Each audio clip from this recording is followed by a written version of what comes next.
Okay, well, welcome to everybody. I think we should start. We've got about 40 people online who are watching us here at a distance. Really pleased to welcome everybody today to this talk by MJ Sharp. MJ has been a visiting Fulbright scholar with us at ESI this year, working with Kevin Gaston, which will tell you more about that project. But I just wanted to say how fantastic it's been to have MJ with us. She's a breath of fresh air. She's been really integrating herself into the community, and it's been a fantastic experience for all of us. So a big thank you for being so warm and open to our community, and you've contributed a lot, so a big thank you. In her other life, before she joined us, MJ is based at the Centre for Documentary Studies at Duke University in North Carolina. She, unusually by most academic standards, she's had her work in galleries, newspapers, documentaries. She's a proper public intellectual, and her art has reached very wide audiences. So she's here because she's interested in the kind of work that Kevin's been doing on dark skies from an ecological perspective. She's thinking about it emotionally and in a creative way. And I think today's talk will be a real treat because obviously she's going to show us some wonderful pictures, which would be fantastic. But working in Cornwall has also been great because she looked at the archaeology that we have, especially in West Penwith. And there's that fantastic emotional connection to those places that you can feel when you go there, and to see them at night will be really, really special. So very excited about this. She's going to talk for about half an hour to 40 minutes, and then there'll be time for questions and comments. And we're going to hear a bit more about Exeter University's relationship with Duke and the Fulbright. And after that, we've got very drink and pasties. So I hope everyone who's here will stay for a drink, to toast MJ, and also to have a nice Cornish pasty. So over to MJ. I'm very pleased about this talk today. Thank you so much, Jane, for such a beautiful and humorous introduction. I took a COVID test a couple hours ago, and I am happy to report it was a negative, so I'm gonna remove my mask so you all might be able to hear me a little better. But you have my deep gratitude for keeping your mask on. I really appreciate that.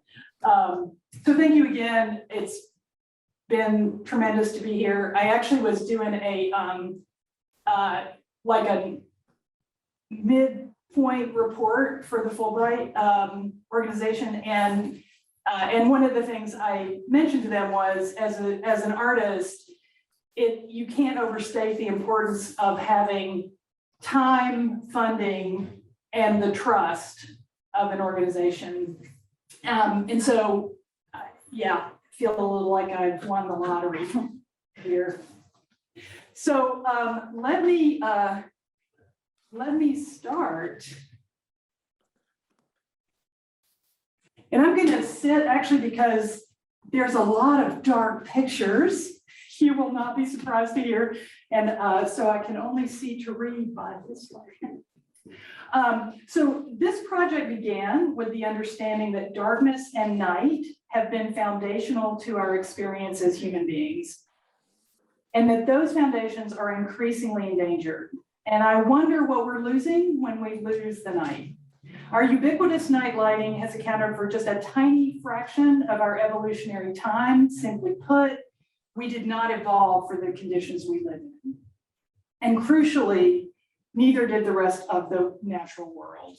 Our artificial lighting changes everything from how moths survive and pollinate in their altered nighttime environment to the human epidemic of bad sleep, stemming in part from our nightly exposure to intense light sources, both communal and from our personal devices. Our zeal to banish darkness and replace it with a simulacrum of daytime has tragic, if mostly unseen by us, consequences for all the rest of the natural world. But those consequences are actually something we can all relate to. Essentially, we're causing much of the natural world to have to expend a lot more energy than it should. Just like many of us in our present day, always on lifestyle, nature is exhausted. For instance, this was midnight. I was coming home from West Penwith from photographing there, for some petrol. And this is what I found when I was at the station.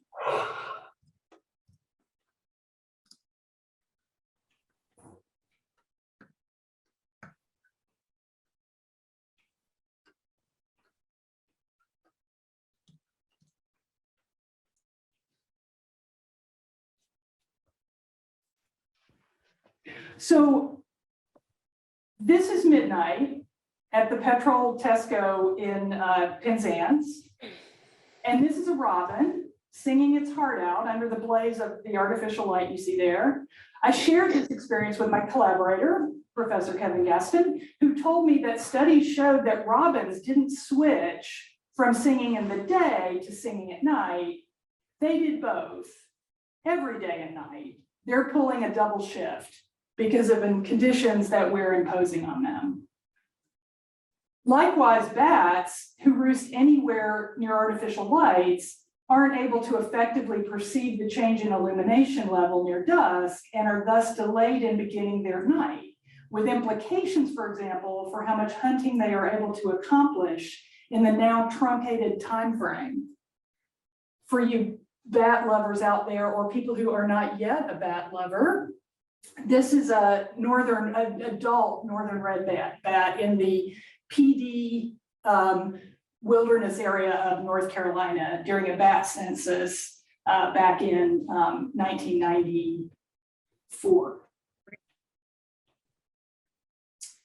The situation of sea turtle hatchlings provides a direct line into caring about light pollution. They're like the cute kittens of the sea. Sea turtles on the coast of North Carolina hatch in early fall and must struggle up through almost a meter of sand to reach the surface. And the mother turtle dug the nest far enough up the beach so that it wouldn't get flooded. But that means that the hatchlings have quite a crawl ahead of them, and they have just enough energy to make that crawl to the water. So this is nest volunteers protecting, you can see they've roped off one of the nests. They mark, this is Oak Island, North Carolina, and they have a big volunteer turtle group. So what they've done is, and it's worked really well, is to get everyone invested on the island in the turtles as like, you know, this thing they want to protect. And so volunteers will be assigned a nest because they keep track of where all the nests are. And they'll go out and, you know, make sure that people's porch lights are off nearby. There are volunteers, it's very sweet, who will literally take a broom and sweep a path to the water, because these sea turtles are not even 2 inches long. And so for them, you know, they can easily, it's to watch them crawl to the water, you know, it's a big thing. And so they make it easier for them. They put little berms on the side, you know, so that they'll go straight. If there's a straggler, they'll take a flashlight and guide them back to the right path. So this is a group guarding that nest. Here is a nest that was further evacuated because the volunteers go around after they know a nest has boiled, which is what they call all the hatchings, the hatching. They'll go around and make sure there aren't any stragglers still trapped 2 feet under the sand and around dusk. And then they'll let them go to crawl to the ocean. There's something about crawling to the water that activates their lungs and is actually good for them. So that's, but that sort of shows you the size of these turtles.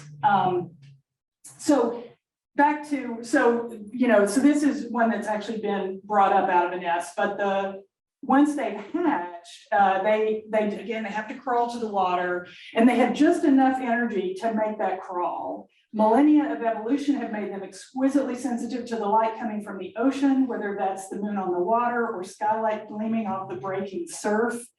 Here's an example of what that looks like if you're a human being and you expose a piece of film for 30 minutes.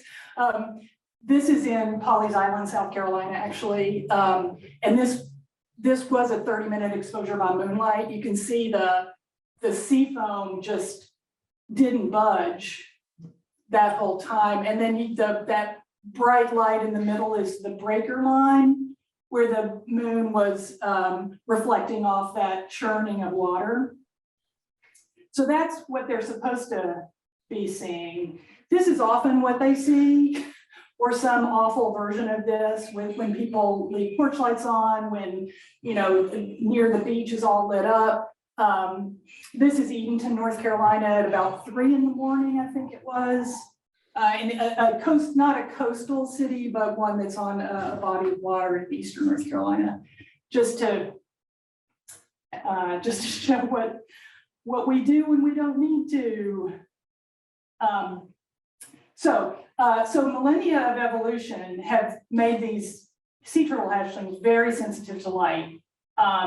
So these tiny, tiny creatures, newly in the world, not even 2 inches long and weighing under an ounce, they know exactly which direction to crawl. Unless, of course, there are bright porch lights turned on in the vacation houses that line those same beaches. In that case, their instincts cause them to head in exactly the wrong direction. Soon enough, they're dehydrated and exhausted and are often picked off by ghost crabs that hear the shells cracking under the sand and wait nearby. As I said, Oak Island has a wonderful program full of citizen volunteers, people. Recording in progress. People vacation in Oak Island specifically so they can be there for and like be a nest parent. So.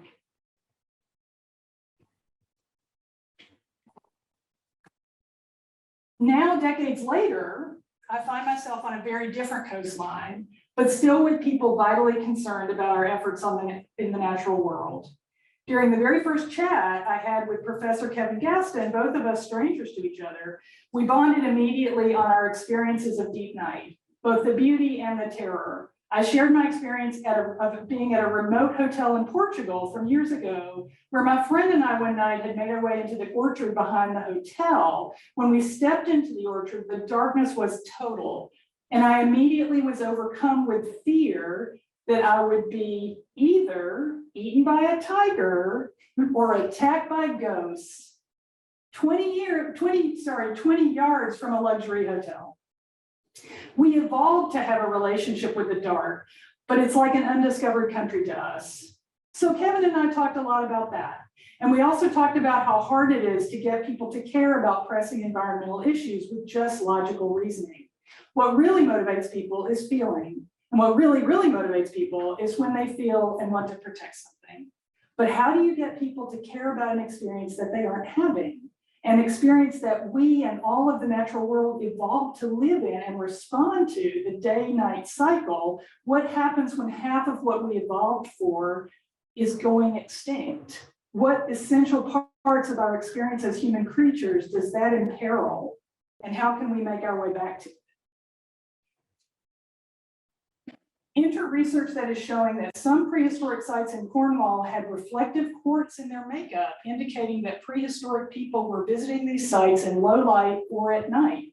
And Cornwall has a notable concentration of prehistoric sites and 2 large areas that have been designated official dark sky parks.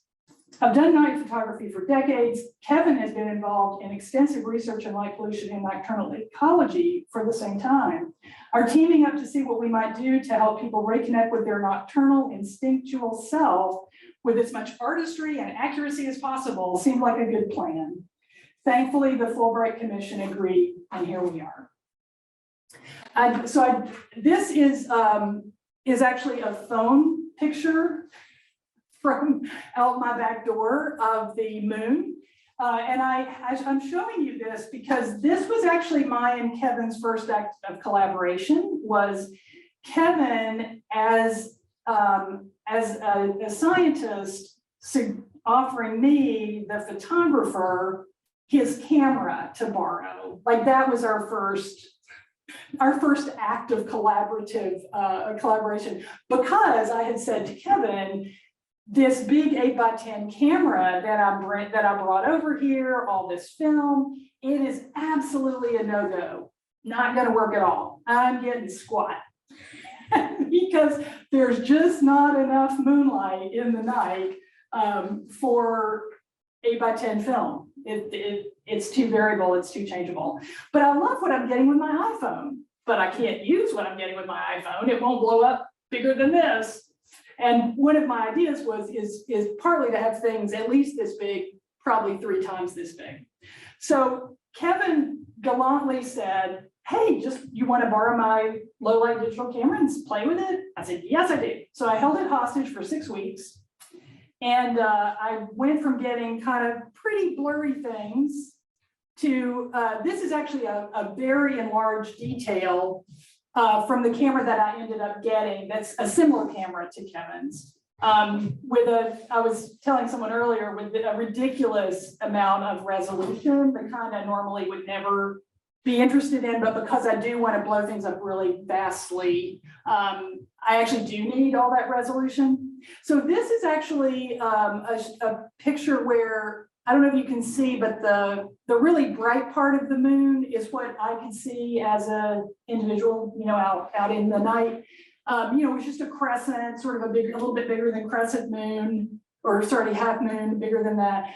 But what you couldn't see at all with the naked eye was what you can actually see once it's blown up, which is on the left there. You see the detail of the moon that is being illuminated because the other part of the moonlight is so strong. So you actually can see the detail on the left, and you don't see that from the ground. That is absolutely what that was. So I've got the right camera now. That's a take home from that.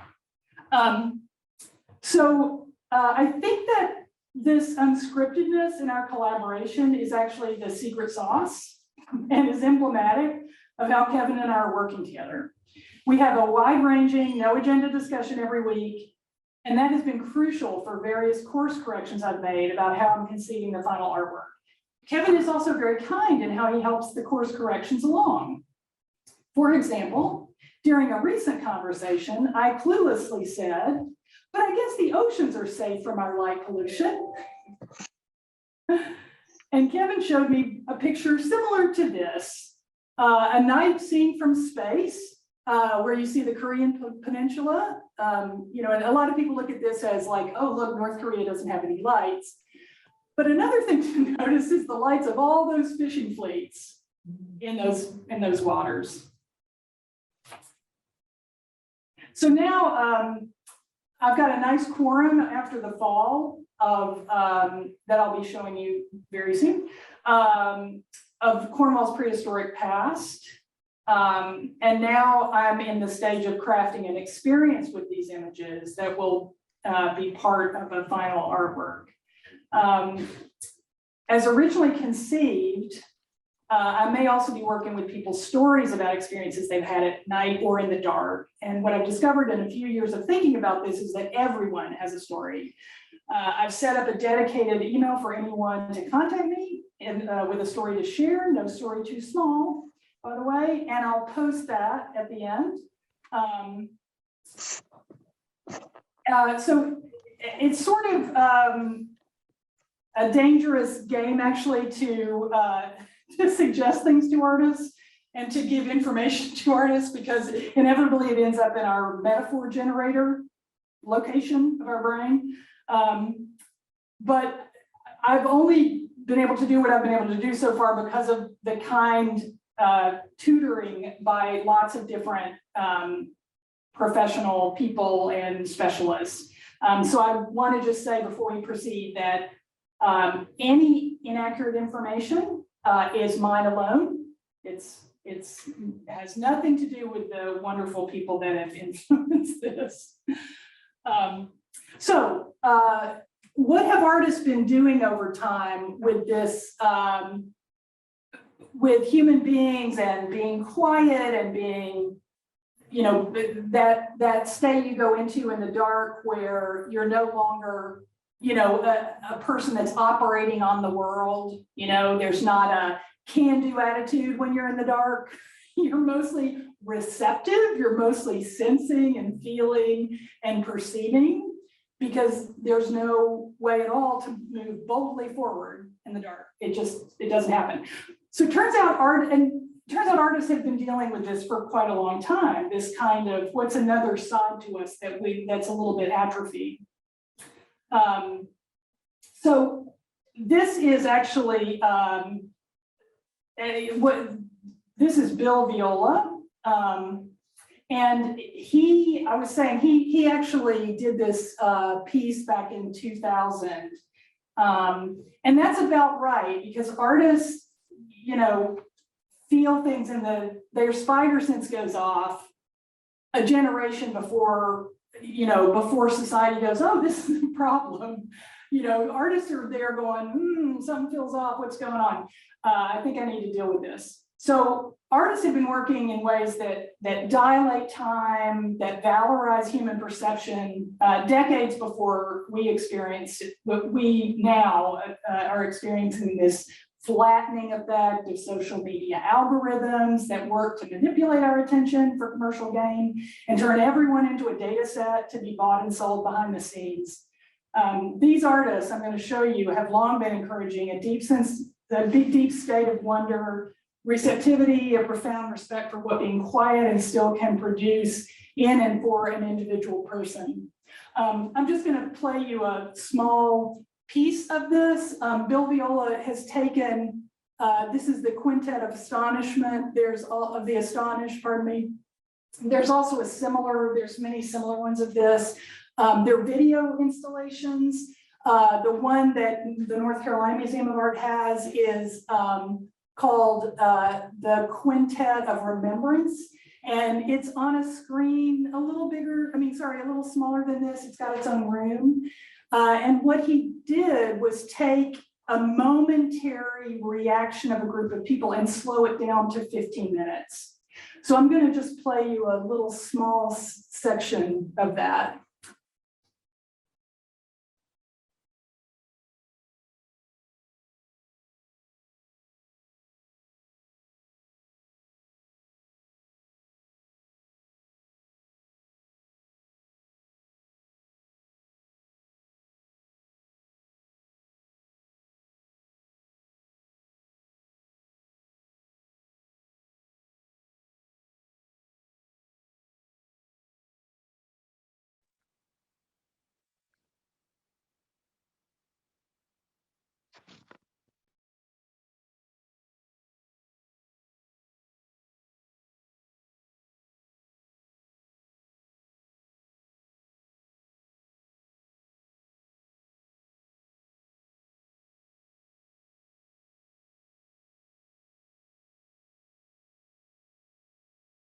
So as I was mentioning, this has its own room in the North Carolina Museum of Art. And it's actually a really difficult room to leave once you go and sit in there with this. As human beings, we are primed to be interested in faces anyway, but this granular parsing of human emotional nuance is transfixing.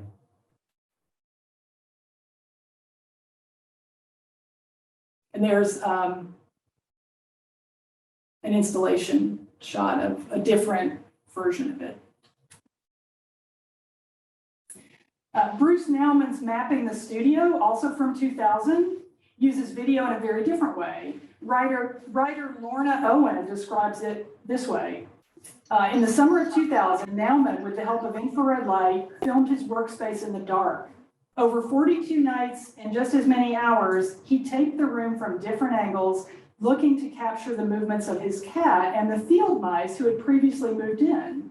The end result was Naumann's video installation, Mapping the Studio 1, Fat Chance, John Cage, consisting of 7 real-time green-gray monochrome images projected onto wall-sized screens. The installation is accompanied by multiple audio tracks of ambient sounds.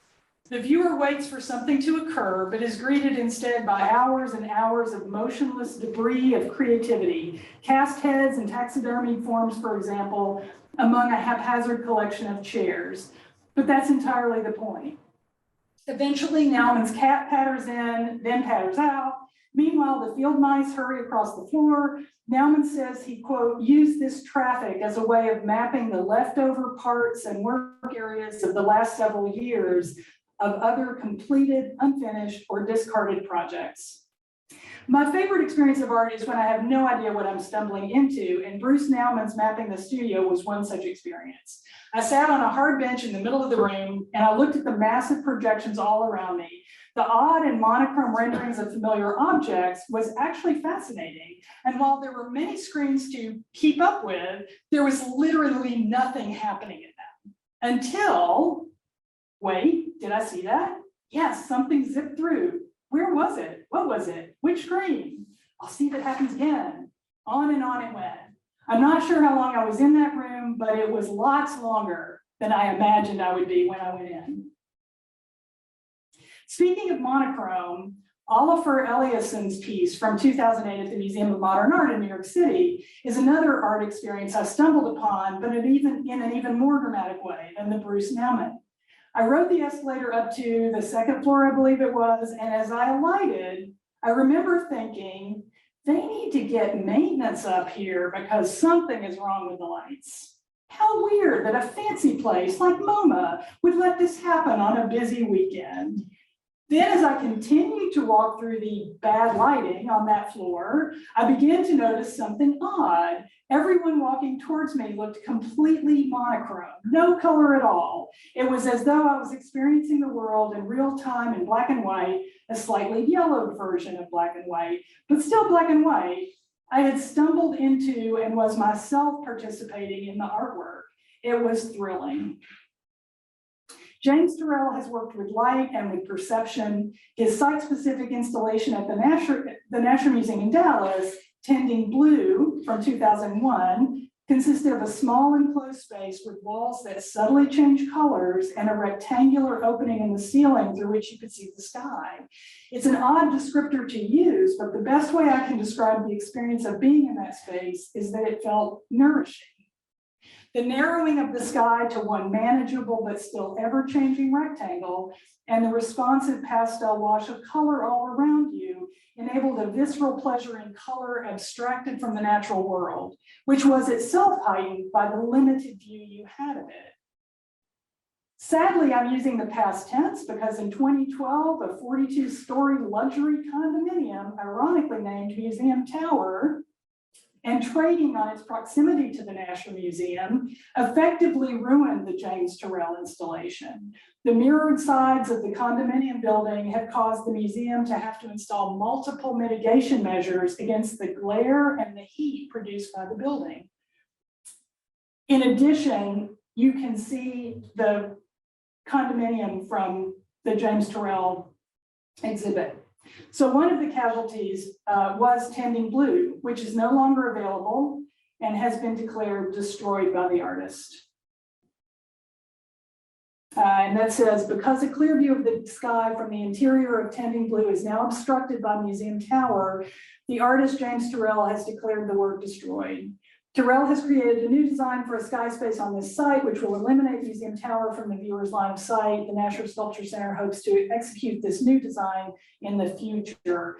I can't find any evidence that that has happened or is happening, but that was, I guess, the hope. Going back in time a little, here we have Fra Angelico's Annunciation in the convent of San Marco in Florence from the mid-15th century.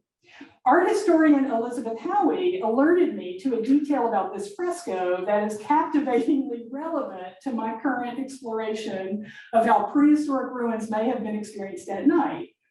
In the case of the ruins, specifically the intentionality of reflective quartz at the sites, which suggests that they were sometimes experienced in low light conditions. But back to our fresco. Fra Angelico created his Annunciation fresco in the mid-1400s, painted this scene at the top of the stairs leading up to another corridor. Nearby windows have since been enlarged to provide more light, but originally this location would have been dim and usually illuminated by candlelight. Fra Angelico mixed silica into the fresco material for the angel's wings so that they would seem to glimmer in the low light. So what about, let's go back even further. Let's go 5,000 years back from 1450, before Fra Angelico created his Annunciation fresco. And let's consider Tretheavy Point. It's in eastern Cornwall, very near Bodmin Moor. Its positioning means it faces the rising moon, which on this particular clear evening bathed the structure in beautiful portrait-like light for hours. Dr. Andy Jones of the Cornwall Archeological Unit has spent a lot of time researching this point, and that research has shown that the entryway vertical stones, so let's see if I can, so right here, and also right here, the entryway vertical stones would have originally had a seam of quartz running down the front of them.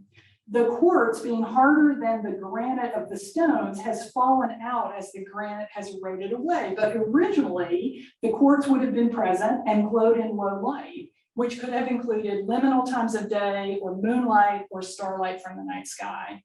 Andy has impressed on me in our many conversations over the past months that prehistoric people had a very sophisticated design aesthetic. For example, I had erroneously thought that these massive stones had been decorated by pieces of quartz, but the real story is much more impressive. That is, these stones were originally selected for the way the seam of quartz ran through them. And then they were fashioned and erected in such a way that the seam would glow in low light as you face the entrance side of the quartz.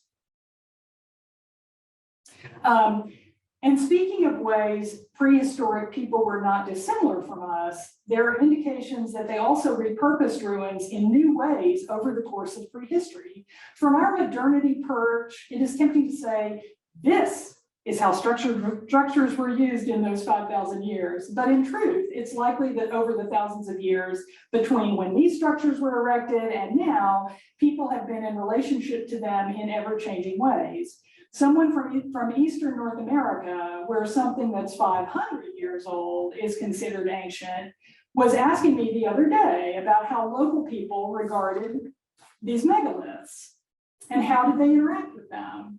I told her that from what I'd seen, that there was a lot of just enjoying being around them, lots of dog walking to them. Here in Avebury, where a very busy road cuts right through the site and hits some of the largest stones with yellow and red car lights all through the night. The formality of how Stonehenge is experienced is an outlier in my experience. And then here, this was actually one of the largest stones at Avebury, only by moonlight. And this, of course, is also Avebury, where you can see where the road is defined by the car headlight, and then the two stones in this field to the right, off screen, as it were, is one of the stone circles at Avebury. And Avebury is full of this sort of ridge that you can't see over until you top it, and then you can see more, but you can't see everything, and then you top that ridge, and then you see more. Okay. Where am I? So in a way that this project is repurposing these prehistoric sites yet again, how can these megaliths that were likely fashioned in such a way as to sometimes be experienced at night by our prehistoric ancestors now help us to reconnect with that part of ourselves that is being lost in the current deluge of light pollution? As someone who might be expected, coming from the American South, to be besotted by all the sheep here, I actually relayed a story of a night at Henry, which is pictured here, to Andy Jones, my archaeologist friend. And he suggested that my experience with sheep was likely not a modern anomaly to experience these sites with sheep there, because these sites would have been experienced likely that way in the distant past, because domestication of animals was contemporary with when these sites were made. And in fact, some of them may have marked a boundary area between seasonal pastures. So the story the story that I related to Andy was that when I first came to Hinderburnick to photograph, this is how you approach it from the road. You can't see anything remotely like this well because cameras, of course, can gather light over time in a way that your retina can't. So it was just completely dark to me. And I actually took this picture to find out what was on the rock because I had no idea. Well, like looked lumpy in a weird way. And I was like, what's out there? And so I took a picture to figure out what was out there. And it was sheep. So the first time I visited Hinderburnick, which is another one of these sites that has quartz involved in it, there were no sheep. And then when I went back to photograph, again, like I saw, like there's a lot of sheep, and there's a lot of sheep here. They all left the pasture. I don't know where they went, but I was, error variable, so they went away. But then slowly over time they came back, and at one point, even though it was a moonlit night, my eyes were adjusting. I was going back and forth between my spotlight on the rock to get focus and back to my camera. And, it was pretty standard. And then at one point I turned around to go back to my camera and I saw two dark shapes beyond my camera that I had no way of knowing what they were. They were so dark. They just looked like two dark sentinels suddenly out of nowhere. And I very consciously said to myself, those are cows. Yep, that's what I'm going to decide those are. Those are cows. Those are definitely not spirits. Those are cows. So, I went through this whole process of like, that's what those are. And then thankfully they did, of course, turn out to be cows, but it was just a leap of faith on my part. And I realized that if you're out there with a flock of sheep, as long as the sheep are happy, you can pretty much relax. Because if anything comes in their field, they're going to know about it. And so as long as they're okay, you're okay. And a whole level of vigilance just goes away. And that's what, when I relay that to Andy, he said, oh yeah, that they were likely out there with their flocks. Would not be unheard of. Just to show you a few more, this is Lanyon Coit with a rising moon. This is Dulo Circle up near Lysgard. This is Mary Maidens down in West Penwith.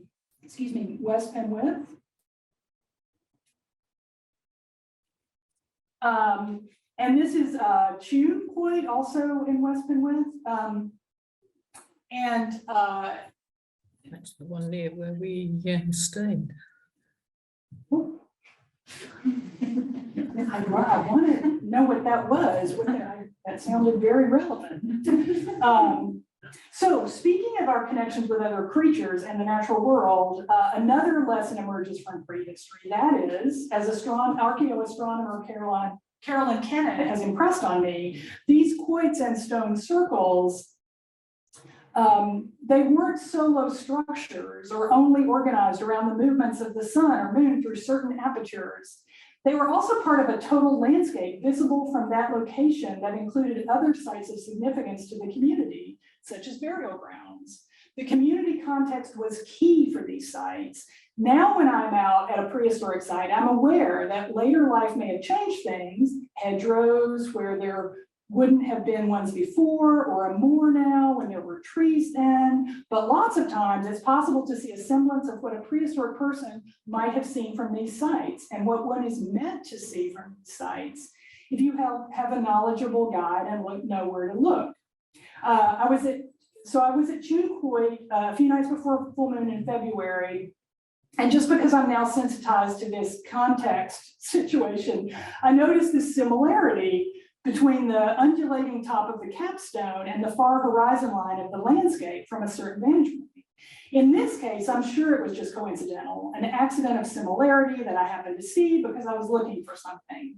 But at many sites, there is an absolute intentionality to what you can see from where. And here's a few more scenes from Tune.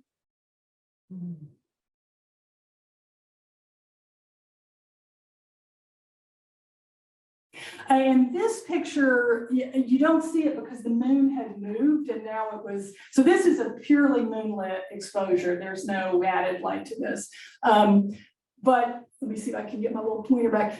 Earlier, before the moon got high enough in the sky to illuminate up here, there's an opening right here, and this entrance is east. So as the moon was rising, at a certain point of the year, it would shine right into that opening. Going back to community and the importance of community and communal life and sites. So I left June, not my latest night by any means. It was probably 10:30, 11. And I got stuck in the mud and spent the night here.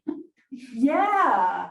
So see this little mud sort of pool there? That's where my Fiat and I spent the night. And in that way that the universe has a sense of humor when it's teaching you things, see this? This is all discarded boards, just right there by my feet, just right there, just feet away. Now, what do you need to get out of being stuck in the mud in a car? You need boards. That's all you need. You just need a bunch of boards to put under the wheels, to put in front of the wheels. But then you need two people, don't you? You need somebody to hit the gas and someone else to push. And it was just me in that stuck mud hole. And I tried valiantly to push and to maneuver, and nothing worked. Nothing worked. So about midnight, I just gave up because I already sort of hiked several miles with all my equipment because of course I went the wrong way and I was pretty exhausted. So I pretty much said, well, I'm just going to see what happens when daylight comes because I got nothing here. No phone signal, needless to say. What did happen was I had met a farmer on my way up to June the previous afternoon who was lovely. He was an extra in Straw Dogs, turns out, as a child. Anyway, we had a wonderful conversation. He was a lovely man. He had gone on because he had a calving situation. I went on to the Coit before the sun went down.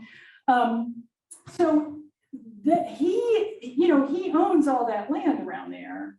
And it turns out that he and his son, their internet is out after the storm, so I haven't been able to hear from them if it's okay to show them. So I'll show most of his son. They saw my car the next morning really early and said, I don't think she wants to, I bet she's stuck. And his son showed up with this massive tractor. And I don't know if you can see, he's holding a hook. He knew exactly where on a Fiat to pull off a little panel. He hooked me up to the tractor. He pulled me right out. It was phenomenal. So, so it was a big reminder that we're great and all as individuals, but we're meant to be a community. Like we're not ever meant to be alone as human beings, right? We're a social species. We survive this long because we're a social species, because we help each other, because, it's hard to overstate how miraculous it felt to see this big tractor pulling up to my little Fiat. That's not quite the end.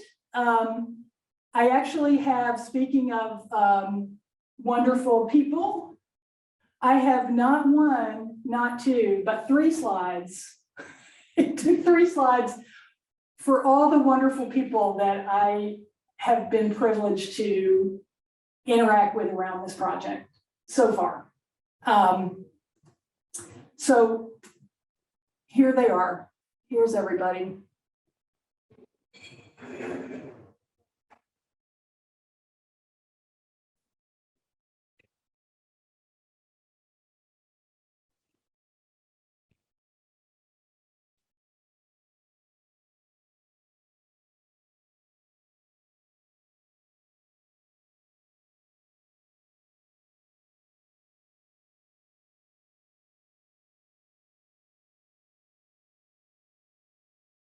I also, here, before I finish, I also want to encourage anyone who's in any way motivated to send me corrections, suggestions, comments, questions. If you have a little story about darkness or night that you would think might be of interest, I've actually set up these new email addresses. So it can be tip@mjsharp.com. It can be tips@mjsharp.com. I wanted to make it so you could get it wrong. In fact, there's no E on the end of my name, but a lot of people think there is. So you can also send it to these addresses. And I just can't say enough how no story is too tiny. I would love to hear from anybody. This only gets better as more people are involved. So I leave you with, of course, I am besotted with sheep. These are the sheep that I'm privileged to live near, where I live in here in Cornwall. And I was surprised at how much they were monitoring what was coming into their field. That's Lucy on the front, the little delicate looking one. Apparently, according to my landlady, she's the brains behind the whole flock. She's the leader. She's the Sydney to her right is kind of her muscle, gets things done. And the one beyond Sydney, who's looking directly at me, is what we've taken to calling the human curious sheep. Like that one's always looking. If you're petting another sheep or you're around and they're near you, it like wants to interact, but it's not so sure yet. So this is what happened just a minute or two after this. Let's see if it'll play.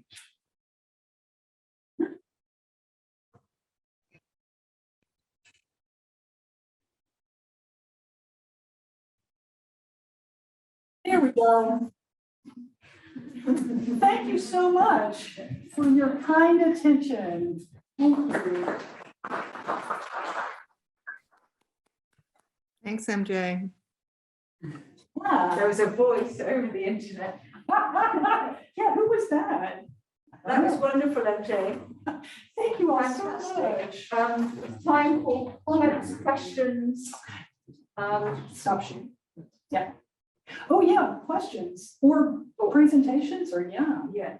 And thoughts about both Fulbright and Exeter Duke relations. So yeah, we can see all the lovely people who are there at home. So thank you for joining us. You'll now have on screen here. Uh-oh, I hit it. Naughty presenter. Let's see.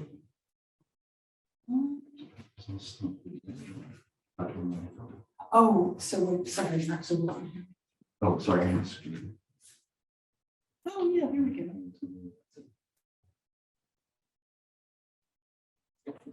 Okay. Oh, wow, look at everybody. Great. Oh my gosh. Oh, those are, Now, can they see us? this is a grid of very excellent people, just FYI. Oh my goodness. See MJ. Yeah, you can see MJ in that second screen. Is it there. through this? Yes, yeah. MJ. Oh, where's the?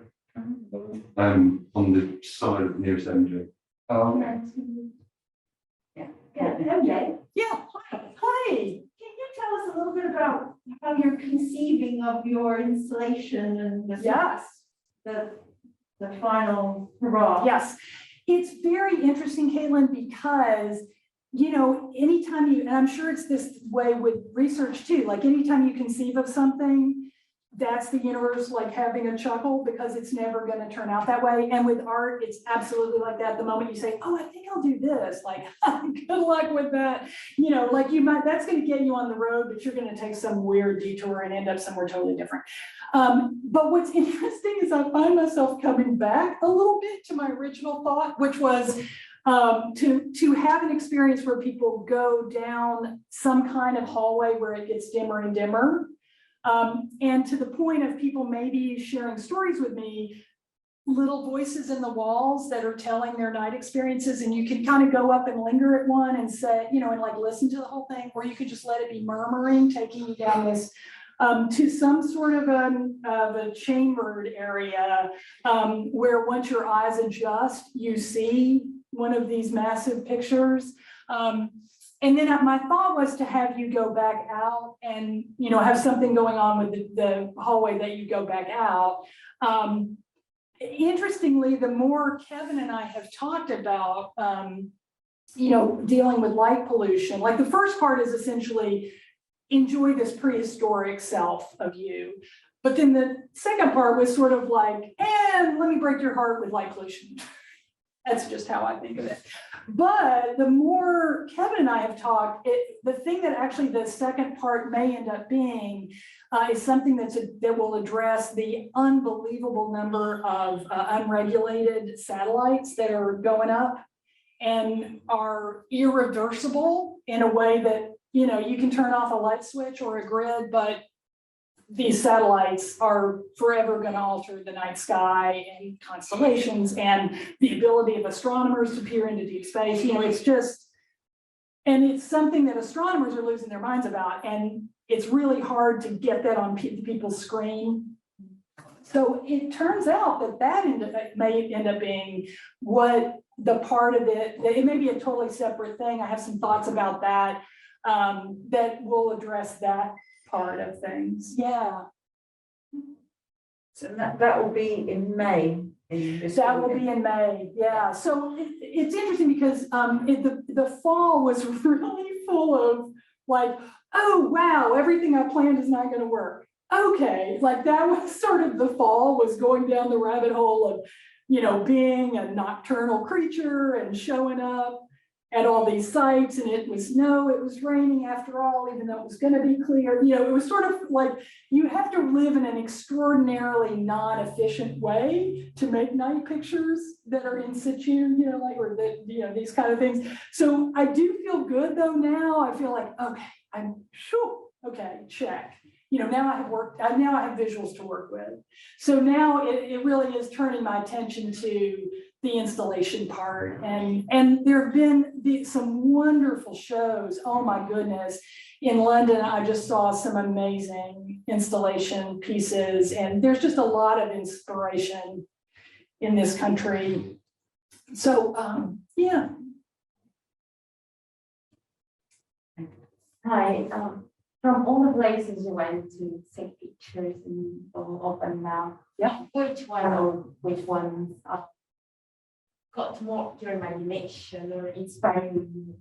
Yeah, you know, so I can't pick a favorite, but your question brings up an interesting point, which is every time I've gone to one of these sites, I feel something really strongly. Like the Merry Maidens is really a kind of a happy place. Dulo is kind of serious. Boscawen is terrifying.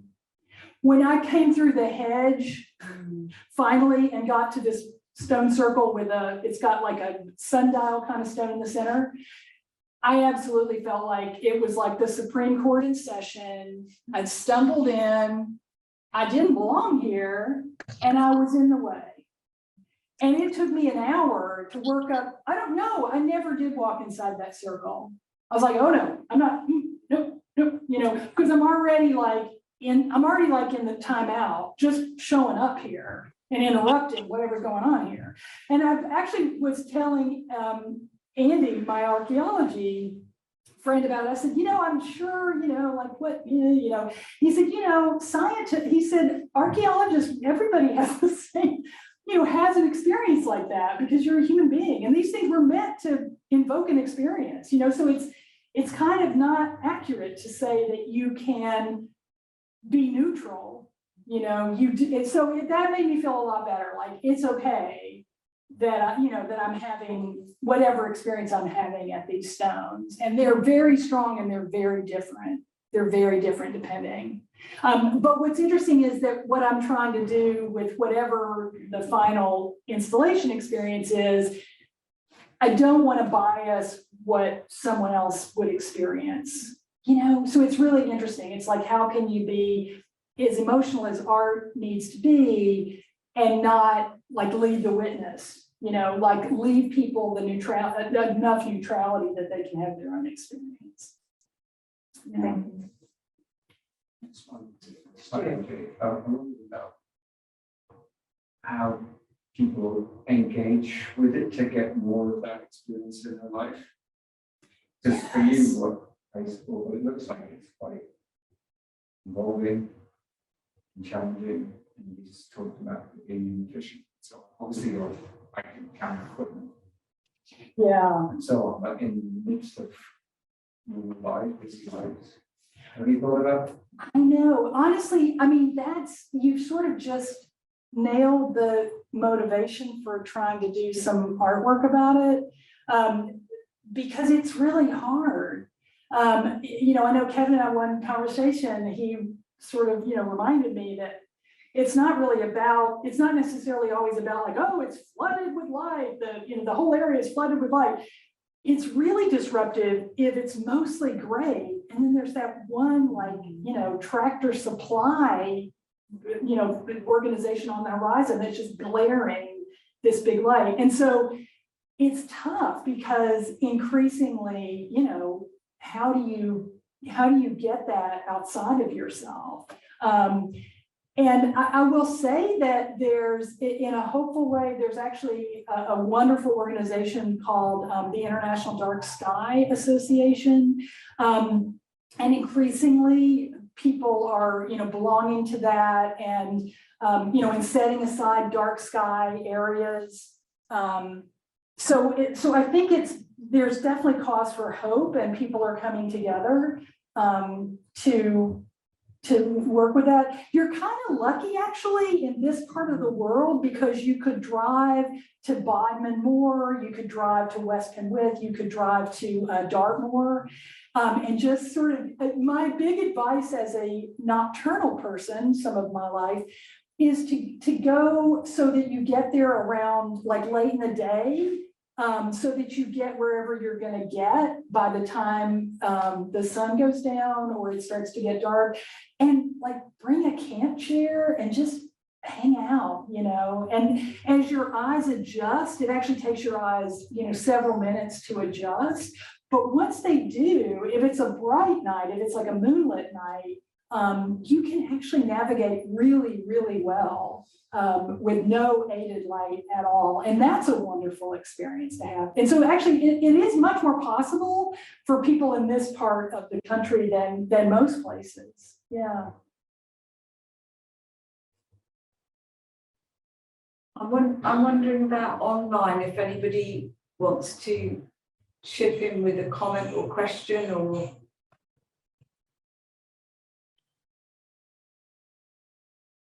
Tim has posted up something. Oh yeah, the International Dark Sky, yeah. Is there anything in the chat that people want to? No, lots of very positive comments. No question. Oh, there's one there. There's somebody there who wants to speak. Go for it. Okay. Can I be perhaps the only person to ask about equipment and technique and that side of things? So I also am enamored of the large format old school cameras. So can you talk about that side of things? Oh, excellent. Because we were not having enough photo geek moments to actually. So thank you for stepping up on that. Yeah. So and that will also be an effective way to clear a room, I've found, is when photographers begin to discuss equipment. So I was very excited to do this on 8x10 film, which is, big sheet of film. It scans maybe a terabyte file that you could project for days. But again, because the weather, I was getting trashed, just nothing. It was remarkable how bad it was. And now I have a camera that even the camera store guy, which I need to pitch, London Camera Exchange in Plymouth are magnificent people, and it's worker owned. I found out, little aside for you, London Camera Exchange, they're all over the place, and the owner sold it to the workers. Anyway, so yeah, so he actually was like, are you sure you need something? It's a 61 megapixel camera. Yeah, that's what I got. I got the kind of camera that only people who have ridiculous amounts of money and want the best, but aren't even going to really use it. That's the camera I bought. Yeah, but it's remarkable. I mean, it's unreal. I love it so much. And it turns out that there's so many sort of course corrections I have to do when I'm out shooting, that and to get if I want to get clouds that look like clouds, if I want to get stars that look like stars that you experience, I have to have exposures of 15 seconds. I can't be having 3-hour exposures. So yeah, so I can't believe I'm saying this, but I'm digital capture lady. What? Yeah, it's nuts. Do you two know each other already? No, it's just photographer bonding. Yeah. You seem very nice. Who are you? I'm a jack of all trades, I guess. So I'm in the English department at the Exeter campus, but I also do art history, and I also do the creative side, photography and creative writing. So all of it. Gosh, you must be exhausted all the time. Yeah. Yep. But it's not about me, it's about you. So it's great to hear your project. Oh, well, I would just importune you to everybody, like just send me a tip to the tip line, because it's such an honor to try to like channel this, because everyone has a relationship to it, and to try to, to do my best to do, to sort of bring everyone's experiences home. So anyway. Brilliant. Thank you. Oh, I love that I got to say 61 megapixels. I didn't realize how much I was missing saying that. Okay, we're almost at our limit of time. Has anybody got anything else they want to raise? It's been a really wonderful. Oh yes, there's somebody up there on screen. Top Okay, left. there we go. Go for it, please. Yep. Hi, MJ. It's Eve Duffy. I'm Associate Vice Provost for Global Affairs at Duke University. And MJ, I remember the very beginnings of this project, and I'm so delighted to see how far it's come. And I wanted to mention that, remember originally you were thinking about going to Turkey or Greece, right? And it was within the confines of the Duke Exeter partnership that I suggested you look at Cornwall and you explore Exeter. So I'm glad that the Fulbright has brought you here. And I did want to mention to all of you who are on the call that we have a new round of funding available for the Duke Exeter collaboration. There are an initiator grants of up to $5,000 and accelerator grants for up to $50,000. And I'll put in the chat where you can find the call, and we'd love to see all of you submit joint projects. And MJ, we miss you.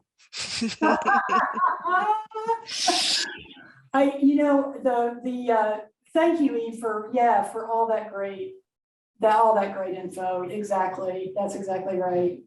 I will say, for anyone considering Fulbright too, I remember asking Aphrodita, who's the lovely US Europe person. We were talking at one time, and I said, so you just sort of cold call like a ton of people? Is that really how this works? And she said, yes, that's how it works. So it's incredibly, like Eve was saying, I had thoughts of like, should I go to Turkey? Should I, there were lots of different thoughts in the beginning. And so if you're thinking like, oh, I don't really have a well thought out, thing to start with, you're a perfect candidate. That's perfect. That's perfect. Is there a way to save the chat in case people, in case there's links or? Yeah, I'll make sure. Thank you. Thanks everyone so much. Yes, It's thank you just all lovely to see very, you. very much for coming and a fantastic talk. And MJ made the really important point about us being social animals. So those of you who are here can now come and have a Cornish pasty and a drink and toast MJ and her work. And we'll also invite everyone back for the event when it happens. That's May. right. Yes, So, yes. yeah, big thank you. Oh. Thanks to everyone online too for joining us. Yes. Thank you. Can I just say very briefly about the grants? So really nice to meet you online, Eve. I don't know if you're still with us, but so yeah, the Exeter Duke collaboration is very live. There was a memorandum of understanding signed in 2019, the first round of funding that happened that year, and this event is so much about collaboration. It's about making connections, and what a wonderful example we have here of somebody who makes connections, who understands that very instinctively. And so myself as Associate Dean Global for Humanities, I met MJ a few months ago and said, yeah, absolutely, we want to be involved. Stuart Westhead, who works in global partnerships, has been supporting the Duke-Exeter relationship. And yeah, go find a friend, find a collaborator, and use the people here to make those connections. And I am so happy to offer any introductions. I won't know them, whoever you're thinking about, but I'm so happy to barrel through and make email introductions, whatever I can do to help. Because that's exactly what it is. It's sort of like come out into the open air of nothing set. It's a lovely place to be. I don't know if I should add about the Fulbright Scholar Award. Yes. Which is what you're a recipient of MJ this year, that there was a kind of internal conversation here at Exeter about the future of it. And so in 22-23 academic year, there isn't one. Oh, okay. Because you have to sign up quite a long time in advance and commit the funds, etc. And but we are going to reinstate it from 23-24 so that we can have a Fulbright scholar come to the university for anywhere, I think, up to 9 months and receive the fellowship, whatever it is, to enable that to happen from the US. And part of the internal conversation that caused this pause or this kind of hiatus was linking where the scholars come from to something that wasn't sort of a one-off engagement, but was something maybe that had a ongoing life. And the fact that the Duke Exeter partnership is building, and you're from Duke University, and so on, it actually helps making the case back as pitching into that internal conversation to say, actually, we can align some things here, then that the Scholar Award potentially supports the other partnership activities that's happening. But it's a difficult one because you don't want to be antithetical to the spirit of Fulbright and sort of say, oh, well, I mean, if which is good, it means that yours was the best one in the round, so that's why you're here, not because you're from Duke, but like the fact of the correlation strengthened the argument to ensure that in the future Exeter will provide scholar awards against. It's just a 1-year gap, and as you know, it's a long way out that you have to apply. So I think probably this summer, this deadline for people to apply if they want to come to 320. Yeah, no, that's great. And I will say, you know, the wonderful thing, one of the wonderful things I should say about like the Environment and Sustainability Institute specifically is the creative exchange program that Caitlin founded and, you know, and does, because it's, you know, there's already like a really welcoming environment for like art science collaborations. And I know when I looked back in the records at Duke, the last arts Fulbright from Duke was 1994. And that's too long. You know what I mean? So anyway, so I, you know, I feel like there's a lot of fertile ground there, even if you are looking at like Duke Exeter, what can we do here? You know, yeah. But you're right, the Fulbright is a little bit about like, you know, it's very, it's a beautiful thing that way. I mean, it's even to the point where you don't actually have to be recommended by your university. Like you don't have to have a recommendation from anyone there. You know, it's if you're a troublemaker, if you're an outlier, fine, no worries, you know. And I think a lot of times in an academic structure, you know, there can be a certain kind of caution. And I think the Fulbright, I've really appreciated that about it, that it's very, very wide open that way, to really engender the most diverse pairings that can happen.